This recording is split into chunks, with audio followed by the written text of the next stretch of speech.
남현 선배 여러분 안녕하십니까? 저는 이비아커피에서 IT를 담당하고 있는 김효민이라고 합니다. 저는 한 20년가량 컨설팅, IT 관련된 컨설팅 쪽 일을 했었고요. 그리고 지금은, 좀 입장을 바꿔서 역지사지 입장에서 그 발주사 입장에서 IT를 챙기는 그 일들을 하고 있습니다. 음, 오늘 말씀드리고자 하는 것은 데이터 분석 관련된 사항입니다. 그 데이터 메시라는 컨셉이 약 한 3년 전부터 나오기 시작해서 좀 여러 그 분들로부터 회자되고 있어서 요거에 대해서 간단하게 소개를 드리고 거기에 대한 뭐 적용 사례라고 할까요? 진행 사항이라고 할 수 있을 텐데 이런 구축 운영 사례에 대해서도 같이 말씀을 드려보도록 하겠습니다. 음, 데이터 분석계 시스템이라고 하면 우리가 잘 알고 있는 DW, 데이터 웨어하우스, 그리고 데이터 레이크, 이러한 컨셉으로부터 시작을 해왔고, 데이터 웨어하우스라는 개념이 도입된 것은 약 한 지금으로부터 40년 전에 IBM에서 자사 시스템들을 판매하기 위해서 이렇게 명명하였고, 지금까지 많이 활용이 되고 있습니다. 저도 ERP 컨설턴트로 그 회사의 백엔드 시스템을 만들 때 그 ERP, DW, EIS 이런 구조로 거의 한 세트처럼 그렇게 만들어 오는 것이 거의 국룰이었었는데 그 거기에 대해서 의문을 제기를 하고 과연 이렇게 하는 것이 최선의 방법인가 이러한 의문이 좀 제기가 돼서 데이터 메시라는 개념들이 나오게 되었습니다.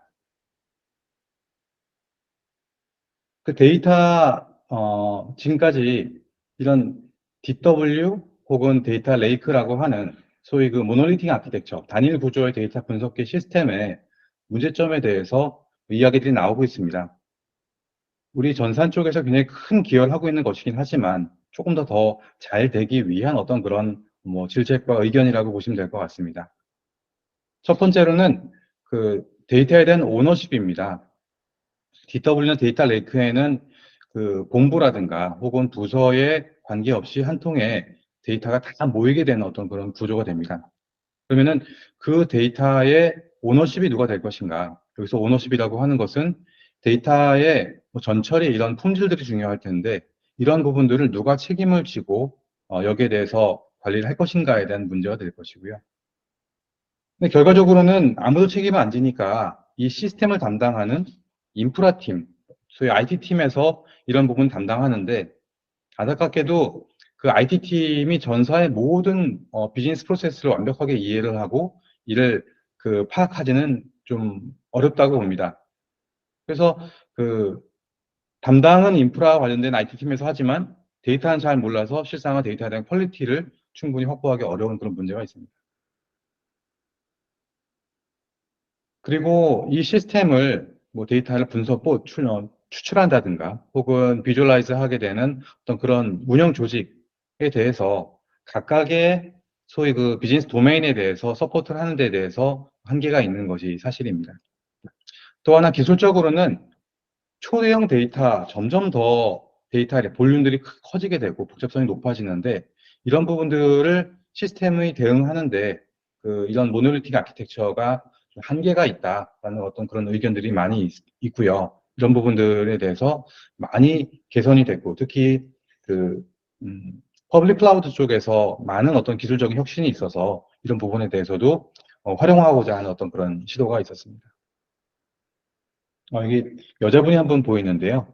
이분이 바로 그 데이터 메시라고 하는 개념의 창시자이고, 그 데이터 메시라는 또 이 서적의 바이블의 저자이기도 한 그 이란 출신의 자락 대한이라고 하는 데이터 사이언티스트입니다.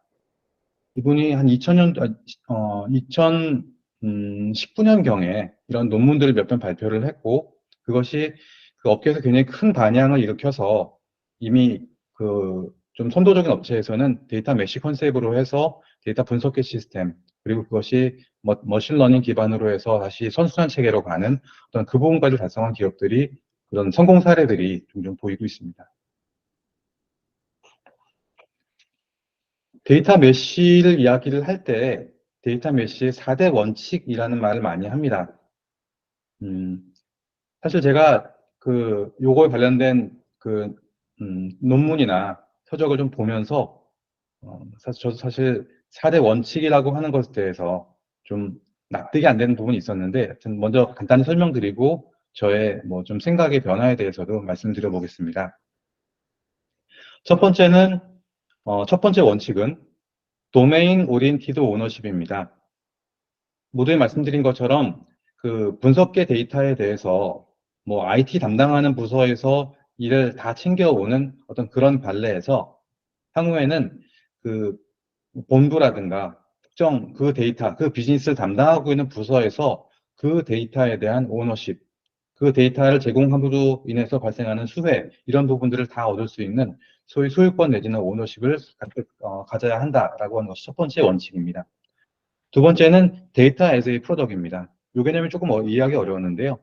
기존에는 일종의 무형 자산으로서 정보를 가지고 있었다면, 이제는 마치도 도메인에서 제공한 데이터가 마치 판매한 것처럼, 내부 거래하는 것처럼 데이터들을 다른 부서 사람들이 향유할 수 있도록 제공한다라는 어떤 그런 개념으로 데이터 as a product가 두 번째 원칙이 되겠습니다. 세 번째는 셀프 서브 플랫폼입니다. 기존에는 모노리틱 아키텍처라고 해서 DW나 혹은 데이터 레이크라고 하는 하나의 분석계 DB에 정형이든 비정형이든 데이터들을 다 집어넣고 그리고서 활용하는 구조로 갔었는데, 이제는 가져가고 싶은 그런 데이터 플랫폼, 그것이 RDB가 될 수 있을 것이고 분석계 DB가 될 수도 있을 것이고 혹은 스탠드얼론 솔루션이 될 수 있을 텐데, 어느 것이든 가져가더라도 이런 부분들을 통합하는 것이 아니라 커넥팅을 통해서 가져갈 수 있도록 한다라고 하는 것이 데이터 메쉬의 분산형 구조의 어떤 하나의 세 번째 원칙이라고 할 수 있습니다. 네 번째는 페더레이티드 가버넌스라고 해서 통합 가버넌스, 완벽하게 분산된 지방자치제를 하긴 합니다만 그 데이터에 대해서 아주 기본적인 원칙, 프로토콜들은 잘 지키도록 한다. 라고 하는 이렇게 네 가지 원칙을 가지고 데이터 메쉬가 구현될 수 있도록 되어 있습니다. 근데 제가 이 원칙을 보면서 느꼈던 점은, 아니, 저희도 뭐 일종의 중견기업입니다만, DW나 데이터 레이크 하나 구현하는 것도 어려운데, 무슨 부문마다 DW를 다 따로따로 만들란 말이냐. 무슨 지방자치제를 하기에는 인원도 턱없이 부족한데, 무슨 그걸 지방자치를 하냐 말이냐라고 저 좀 의문이 좀 들었었습니다. 이런 개념으로 도입한 기업이 뭐 넷플릭스 뭐 글로벌 기업들이 있는데, 그럼 이것은 그런 글로벌 기업이나 뭐 일부 대기업에 한해서만 쓸 수 있는 개념이라고 곰곰이 고민을 했는데, 제가 요즘 최근에 관심을 갖고 있는 솔루션 중에 하나가 GCP의 빅쿼리 이러한 개념이 되는데, 거기서 좀 힌트를 얻었던 것이 이 데이터 메시라고 하는 개념이 특정 솔루션을 정해서 그것만 써야 되는 것은 아니기 때문에 조금 더 유연하게 또 그리고 조금 더 편리한 어떤 그런 기능들을 통합할 수 있는 어떤 그런 플랫폼이 있으면 중견기업, 중소기업에서도 데이터 메시 컨셉에 좀 더 유연하고 좀 더 데이터 퀄리티가 높은 분석의 시스템들을 분석 체계를 갖출 수 있겠다라고 그렇게 생각을 했습니다. 지금 보시고 있는 슬라이드는 구글 GCP의 빅쿼리라고 하는 어떤 그런 분석계 DB를 이용을 해서 분석 시스템을 구축한 어떤 그런 사례이고요. 운영계 DB에서 에어플로우라든가 이런 파이프라인 시스템으로 데이터 저장 공간에 넣고 이것을 다차원 분석을 대량 데이터에 살 수 있는 빅쿼리에 넣는 어떤 그런 구조이고요. 그런데 여기서 좀 재밌는 것은 사실 빅쿼리뿐만 아니라 MS 애주어나 아마존이나 공이 가지고 있는 기능이긴 합니다만 이 시스템에 있는 자체 테이블뿐만 아니라 외부의 데이터, 뭐, 구글의 G시트도 되고요. CSV 파일이나 혹은 타 경쟁사의 애주어의 블록 스토리지라든가 AWS의 S3라든가 이러한 별도의 그 데이터들도 자사의 마치 테이블인 것처럼 구성을 해서 아주 간편하게 SQL 할 수가 있고 이런 체계로 그 여러 분산된 체계로도 그 분석기 시스템을 구축할 수 있다는 것들이 그 어떻게 보면은 기존에는 패러다임이 할 수 없었던 것이 그러한 그 이런 지원하는 기술이 미흡해서 한 통에 모으는 것이 우리가 선택할 수 있는 유일한 옵션이었다면 이제는 이런 분산형 아키텍처를 지원할 수 있는 기술이 있기에 이것이 뉴 패러다임이 돼서 우리가 선택지가 좀 더 넓어졌다. 이렇게 말씀드릴 수가 있겠습니다.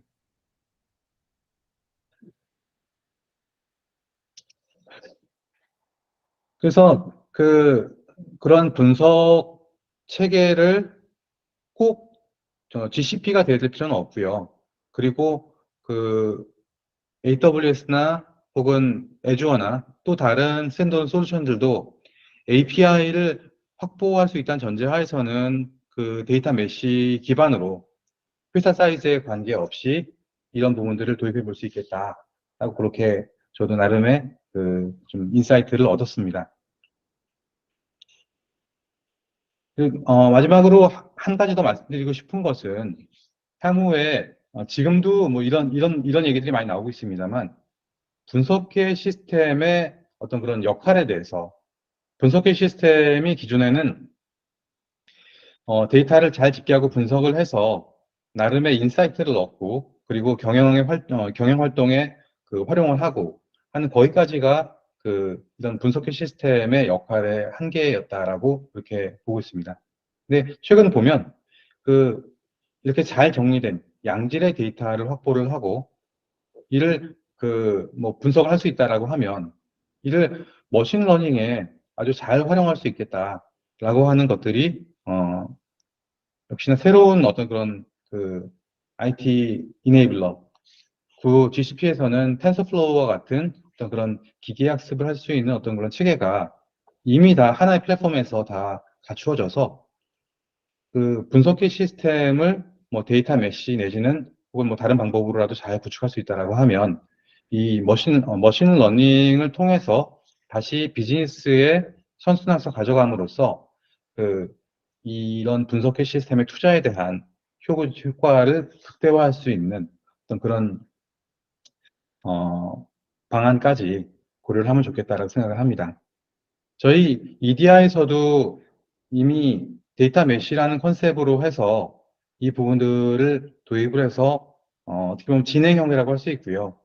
그리고 이러한 머신러닝에 대해서도 아이템을 발굴을 하고 이 기능들을 학습하면서 적용할 준비를 하고 있습니다. 제가 기존의 컨설턴트로 뭔가 세일즈를 해야 되는 사람이었었고 이제는 자사의 IT 시스템을 구축해야 되는 어떤 그런 입장인데요. 와담연에 계시는 선배님들도 일부 분들은 이런 고객에게 가치를 제공해야 하고 어떤 분들은 자사의 IT를 만들어야 되는 어떤 그런 입장일 수 있을 텐데 이런 분석의 시스템을 고객사 혹은 자사의 어떤 그런 주요한 역량의 필러로서 도입하시고자 할 때 이런 데이터 메쉬라고 하는 것이 어떻게 보면 기존의 DW나 데이터 레이크에 대해서 좀 더 확장된 형태로 우리가 선택할 수 있는 좀 선택지가 넓어졌다라는 관점으로 이해를 해주시면 그러면은 좋을 것 같고 좀 관심이 있으시면 같이 좀 더 깊이 있게 논의할 수 있는 기회가 되기를 기대를 합니다. 오늘 제가 말씀드릴 거는 여기까지입니다. 예, 경청해 주셔서 감사합니다. 예, 김윤 상무 시간이 조금 남았으니까 네네. 이렇게 이제 사실은 이게 새로운 개념이고 네. 아직은 뭐 완전히 확산돼서 일반화된 경우는 아니니까 네네. 데이터 메쉬를 고민하는 그런 회사 또는 이걸 받아들이려고 하는 회사는 어떤 부분을 준비해야 되고 어떤 생각으로 이걸 어프로치해야 되고 그 다음에 지금 이 데이터 분석과 관련된 그런 사업을 하는 우리 아담년의 회사 입장에서는 네네. 이 영역을 자신의 어떤 새로운 사업 기회로 어떻게 생각해야 되는지 요걸 짧게 마무리하면 그 아, 양쪽에 다 도움이 될 수 있을 거예요. 본인하고 같은 입장에서 고객사 입장에 있는 분들하고 또 그렇고 우리 아담인의 예, 예. 대부분 IT 서비스 회사 입장에서도 그렇고. 예. 우선 IT를 도입하시려는 회사 입장에서 기존에 그 DW를 구축한다라고 하는 것이 굉장히 노력이 많이 드는 작업이었고 큰 투자를 선행하는 작업이었는데 우선 퍼블릭 클라우드라고 하는 것이 굉장히 강력하고 비용 효율적인 수단이 될 수 있으니까 이런 부분들 그러니까 AWS의 뭐 레드시프트나 퀵사이트 같은 기능 그리고 또 GCP의 빅쿼리, 빅테이블 그리고 뭐 애주어에도 파워 시리즈로 해당되는 그런 여러 기능들이 있는데요. 기존에 뭐 RDB로 만들고 혹은 뭐 메모리 캐시로 올려서 만드는 어떤 그런 전통적인 구조만을 꼭 고집할 필요는 없다. 그런 투자 효율성들을 훨씬 더 높일 수 있는 또 아주 쉽게 해볼 수 있는 방법이 있으니까 그런 좀 더 관심 있고 스터디를 하실 수 있는 역량이 있는 분들이라면은 자체적으로 하시는 것들도 고려해 볼 수 있고 이것이 조금 좀 부담스러울 경우에는 이런 전문 협력사를 도움 받으시면 될 거고요. 그리고 이 IT 서비스를 제공하는 입장에서는 좀 이런 패러다임이 많이 바뀌게 되면서 특히 더 이 데이터 메쉬에 대해서는 시스템 그 자체도 중요합니다만 그거에 못지않게 그리고 변화 관리라는 부분들이 훨씬 더 중요해졌습니다. 이런 데이터를 관리하거나 혹은 제공하고 전처리하고 분석하고 선순환 돌리기까지의 그 현업들이 어떤 마음가짐을 가지고 갔냐에 따라서 많은 부분들이 달라지기 때문에 이런 부분들을 시스템 딜리버리 하실 때에 마치 뭐 ERP 한다 그러면 변화 관리라고 하는 담당자가 꼭 붙는 것처럼 분석기 시스템을 만들 때에도 그런 어떤 조직 체계 혹은 역할의 변화에 대해서 보다 더 원활하게 이를 받아들이고 빠르게 정착할 수 있도록 잘 가이드하는 것들이 굉장히 중요할 거다라고 보여지고요. 또 한 가지 말씀드릴 것은 이제 퍼블릭 클라우드에서는 부동산 복덕방이라는 얘기를 많이 합니다. 이제 굉장히 많은 기능들이 있고 한데 기술적인 부분이나 혹은 또 비용 효율적인 측면에서 어떤 사항들을 선택해서 고객에 딱 맞게